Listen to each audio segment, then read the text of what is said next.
श्री गुरु नानक देव महाराज जी के पावन जन्मदिन को मनाने का सौभाग्य प्राप्त हुआ है। जात पात भेदभाव छुआछूत पाखंड आडंबर बड़ी जोरों पर था।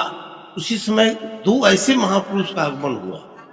मानव समाज के कल्याण हेतु आप एक बार पुनः पृथ्वी पर आए। सिख श्रद्धालु जो पटना आते हैं, जो रेल से उतरते हैं, हवाई जहाज से आते हैं, उनके लिए एक इवेंट दर्शनीय स्पॉट के रूप में विकसित किया जाएगा।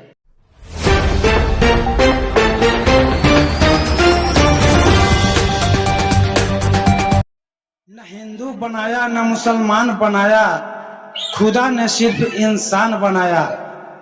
कि जन्म लेते ही पड़ गए जंजाल मजहब के, कानों दिए गूंजने लगे सुरताल मजहब के। इन्हीं ख्यालों ने इंसान को हैवान बनाया, न हिंदू बनाया न मुसलमान बनाया। जय हिंद दोस्तों, आप देख रहे हैं G19 टीवी। मैं अमरेश कुमार सिंह। आज गुरु नानक देव जी महाराज का 554वां प्रकटोत्सव जन्म दिवस के रूप में मनाया जा रहा है और हम आए हुए हैं पटना के कबीर पंथी मठ सह कबीर साईं मंदिर के प्रांगण में। आप यहां पर देख सकते हैं कि सैकड़ों के संख्या में श्रद्धालु भक्त श्री नानक देव जी के जयंती को हर्षोल्लास के साथ मना रहे हैं। ओ गुरु नानक देव जी जिन्होंने अपने जीवन का आधा समय यात्रा में और लोगों को ईश्वरीय संदेश देने में बिताया। आइए आज इस महापुरुष के जयंती का हम हर एक पहलू से आपको अवगत कराता हूं।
ये हम सब लोगों के बड़े गौरव की बात है कि आप उस पवित्र भूमि के पवित्र स्थान के ज्ञानी साहब आज हमारे बीच हैं। मैं निवेदन करूंगा कि आप दीप प्रज्वलित कर और इसका औपचारिक उद्घाटन करें और फिर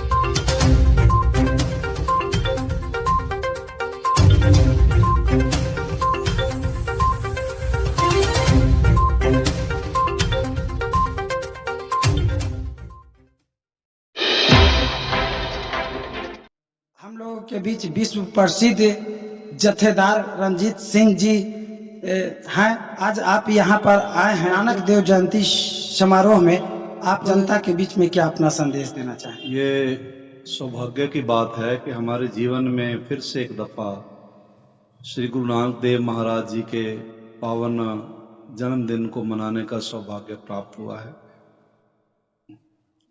और आज यहाँ माननीय हमारे विधायक साहब बैठे हुए हैं और श्रीमान आदरणीय वंदनीय ब्रजेश मुनि जी महाराज जो फतवा कबीर पीठ के पीठाधीश हैं, उनके प्रयत्न से और आप सभी सत्संगियों के प्रयत्न से यहाँ गुरु नानक देव जी का 554वां प्रकाश दिवस जो है मनाया गया है।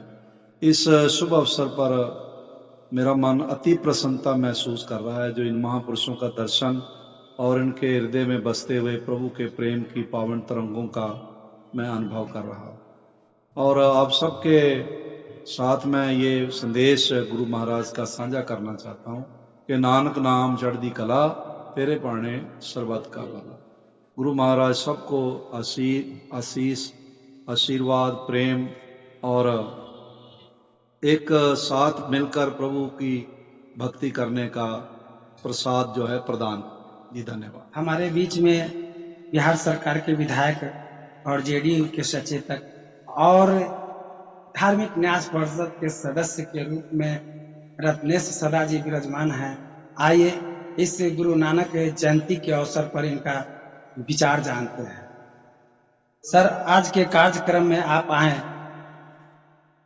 और आने के बाद यहाँ आप किस तरह का वातावरण देखे और आप अपने तरफ से लोगों को क्या संदेश देना चाहेंगे? मैं आज के श्री नानक देव साहब के जयंती के अवसर पर, जो नानक देव ने पूरे संसार भ्रमण करते हुए और मक्का जाकर के भ्रम तोड़ने का काम किया, जो अल्लाह ताला पश्चिम दिशा में नहीं कि पूरे चारों तरफ पूरे सर्वमान है, सब जगह पर विराजमान है। आज उन्हीं के संदेश को मैंने इस जयंती के अवसर पर रखे हैं और मैं श्री नानक देव से आग्रह कर रहा हूँ, विनती कर रहा हूँ कि मानव समाज के कल्याण हेतु आप एक बार पुनः पृथ्वी पर आए और इस मानव समाज के कल्याण हो जाए। जैसे आपने 14 से 15 सदी में आपने प्रकट होकर के जो जीव संकट में था उसको उद्धार किए। आज इस घोर कलयुग में आप एक बार अवश्य अवतरित हो और जीव का उद्धार करें, यही हम संदेश देते हैं। मीठापुर कबीरपंथी आश्रम में हम लोगों के बीच वरिष्ठ पत्रकार और राजनीतिक विश्लेषक अरुण कुमार पांडे जी हैं। आइए आज इस महोत्सव के बारे में इनसे जानते हैं। सर, आज इस जगह पे गुरु नानक देव जी महाराज का, जो खालसा पंथ के प्रवर्तक भी हैं, इनके जन्म दिवस को प्रकाशोत्सव के रूप में मनाया गया है। इस संदर्भ में आप लोगों से क्या कहना चाहेंगे? सिखों के प्रथम गुरु गुरु नानक देव महाराज का ये 554वां जन्म दिवस, जिसको प्रकाश उत्सव के रूप में कार्तिक पूर्णिमा को मनाया जाता है। और उसी सिलसिले में आज जो मीठापुर में श्री ब्रजेश मुनि महाराज, जो यहाँ के संरक्षक हैं, कर्ता धर्ता हैं, संस्थापक हैं, और उनकी दिली इच्छा थी कि वो कबीर मठ में तो करते ही हैं, यहाँ भी आए हुए। और इस आयोजन में पवित्र तख्त हरमंदिर साहिब के जत्थेदार ज्ञानी रंजीत सिंह साहब मुख्य अतिथि के रूप में पधारे हैं। और ये सचमुच आज एक ऐतिहासिक अवसर हो गया। इस समारोह में न वो शरीक हुए हैं, बल्कि उन्होंने इस आश्रम को, खास करके जो आप देख रहे हैं ये खुला परिसर है, इसमें उन्होंने भरोसा दिलाया है कि सिख के जो 10 गुरु हैं उनके स्मृति को समेटते हुए तैल चित्र होगा और उसमें यहाँ एक दरबार हॉल बनेगा। तो इस तरह का यदि एक निर्माण होगा तो ये बैकटपुर के लिए, खासकर ये मीठापुर के लिए और दक्षिण पश्चिम पटना के लिए एक ऐतिहासिक स्थल होगा। और उन्हें न सिर्फ यही बात कही है, बल्कि कहते हैं सिख श्रद्धालु जो पटना आते हैं, जो रेल से उतरते हैं, हवाई जहाज से आते हैं, उनके लिए एक इवेक दर्शनीय स्पॉट के रूप में विकसित किया जाएगा। वो मुझे लगता है कि खासकर ज्ञानी जी के यहाँ आने से और ब्रजेश मुनि जी की मेहनत रंग लाई। इस स्थल को एक नए रूप में कबीर साहब को और साईं के स्मृति के रूप में तो उन्होंने संजोया ही था, अब इसमें सिख के 10 गुरु का जहाँ स्थान हो जाएगा, इस दरबार हॉल में लोग के दर्शन होंगे। और पहले से भी ब्रजेश मुनि जी जो कोई सिख श्रद्धालु आते हैं उनको यहाँ आमंत्रित करके ठहराते हैं, उन सबको सामूहिक भोज कराते हैं, सम्मान से विदा करते हैं। तो इस अवसर पर मुझे भी शरीक होने का अवसर मिला, मैं अपने को कृतार्थ मानता हूँ। सदगुरु कबीर मिशन ट्रस्ट और फतुहा आचार्य गद्दी के संरक्षक महंत ब्रजेश मुनि महाराज हैं और आज इन्होंने श्री गुरु नानक देव जी महाराज का 554वां प्रकाश वर्ष जन्मोत्सव के रूप में मनाने का काम किया है। आइए इस संदर्भ में इनसे हम बात करते हैं। साहब, आज जो आपने जो गुरु नानक देव जी का जैसे महापुरुष का जो जन्म दिवस मनाने जा रहे हैं, इस शुभ घड़ी में आप अपने भक्तजनों से क्या कहना चाहेंगे? देखिए, गुरु नानक देव जी महाराज ऐसे समय में आए थे जिस समय जात पात भेदभाव छुआछूत पाखंड आडंबर बड़ी जोरों पर था। उसी समय 2 ऐसे महापुरुष का आगमन हुआ, कबीर साहब, गुरु नानक देव। उस समय बड़ी भेदभाव था। ऐसे समय में गुरु नानक देव जी महाराज आए, पूरे मानव मात्र को एक सूत्र में बांधने का काम किया और उन्होंने कर साहिब की बंदगी भूखे को कछु दे।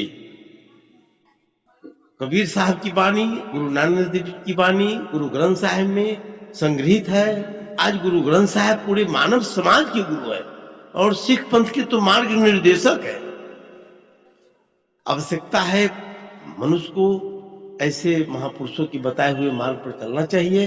आज 554वां दिवस मनाया गया है, प्रत्येक वर्ष मनाते हैं, क्योंकि हमारे फतुहा कबीर मठ जो है वो उनके मध्यकाल से जुड़ा हुआ है।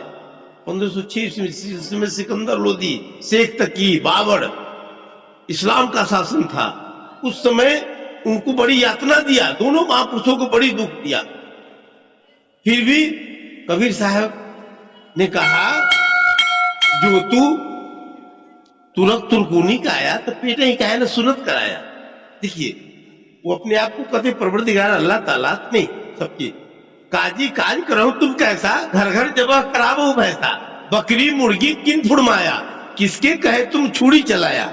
मतलब ऐसे महापुरुष ने तब वो जो है उनके जो सिकंदर लोदी, शेख तकी जो थे उनके गुरु, वो लोग उनके गुरु पीर के रूप में स्वीकार किए। और आज उन महापुरुषों का आज हम लोग जयंती मना रहे हैं। हम 18 से 20 तक फतुहा में भी मनाएंगे और अभी हमारे बिहार के माननीय मुख्यमंत्री जी वहां भी गए थे, राजगिरी में भी, जहां बेल्जियम, कनाडा, सूरीनाम से 400 सिख लोग आए हुए थे। मैं वहां मिला, मैं अपना कहत कबीर पत्रिका भी लोगों को किया और फतुहा आने के लिए भी मैंने आग्रह किया। धन्यवाद। मैं महंत ब्रजेश मुनि, संरक्षक आचार्य गद्दी, फतुहा। बहुत बहुत धन्यवाद साहब। अभी अभी आपने देखा कि इस कार्यक्रम में हमारे यहाँ के जो हैं ब्रजेश मुनि महाराज जी ने अपना वक्तव्य रखा। के